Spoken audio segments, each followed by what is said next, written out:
Plant FAQs, Nepenthes macrophylla. Hello, carnivorous plant enthusiasts. I'm Ferb Vu, and today we're diving deep into the fascinating world of the Nepenthes macrophylla. This incredible pitcher plant, also known as the large-leaf pitcher plant, is a true showstopper. But its rarity and specific needs make it a challenge to cultivate. See more 207 species in genus Nepenthes at monsteraholic.com. Here, I'll answer some of the most common questions about the Nepenthes macrophylla, dispelling myths, and sharing my experience growing this botanical marvel. Where is the Nepenthes macrophylla from? This beauty hails from the summit of Mount Trusmati in Sabah, Malaysian Borneo. It's a true highland dweller, thriving in cool, high-altitude environments.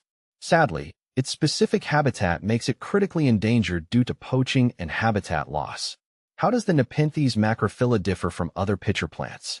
Nepenthes macrophylla stands out for its impressive size.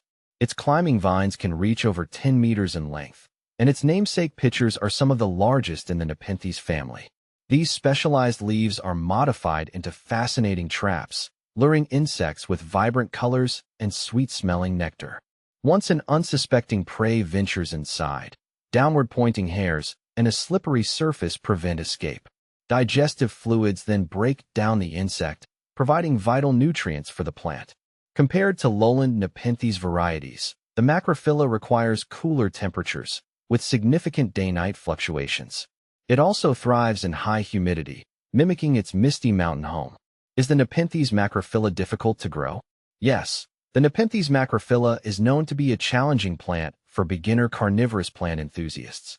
Its specific temperature and humidity requirements can be difficult to maintain indoors. However, with dedication and the right setup, cultivating this magnificent plant can be incredibly rewarding. What are the key factors for growing a healthy Nepenthes macrophylla? Here are the crucial elements for Nepenthes macrophylla success. Temperature.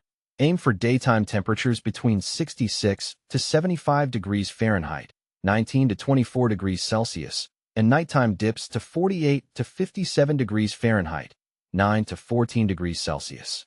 This mimics its natural mountain habitat. Humidity. High humidity is essential. Aim for 70 to 90% or even higher.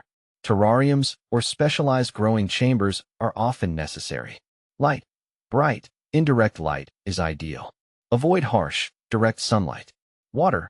Use only distilled or rainwater to avoid mineral buildup. Keep the potting media consistently moist but not soggy. Potting media, a well-draining, airy mix is crucial.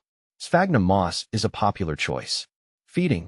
While the pitchers trap insects, occasional supplemental feeding with bloodworms or specially formulated solutions can be beneficial. How often do the pitchers need to be emptied? The Nepenthes macrophylla uses the fluids in its pitchers to digest prey and absorb nutrients. It's best to leave the pitchers full until they start to darken and decompose naturally. Avoid manually emptying them unless absolutely necessary, as this can stress the plant. How fast does the Nepenthes macrophylla grow? Patience is key with this slow-growing species. Don't expect rapid results. With proper care, you can see steady growth over time, but it might take years for your macrophylla to reach its full, majestic potential. Where can I find a Nepenthes macrophylla? Due to its rarity and specific needs, Nepenthes macrophylla is not widely available commercially. Reputable carnivorous plant nurseries specializing in rare Nepenthes varieties might offer them occasionally. Be cautious of online vendors, as some may sell illegally collected plants. Is the Nepenthes macrophylla worth the challenge? For passionate carnivorous plant enthusiasts who can provide the specific conditions it requires, the Nepenthes macrophylla is an unparalleled treasure. Its large, majestic pitchers and unique highland adaptations make it a conversation starter and a true collector's item. But remember, responsible cultivation is key. Remember, if you do decide to pursue this challenging but rewarding plant, prioritize ethically sourced specimens and prioritize its well-being.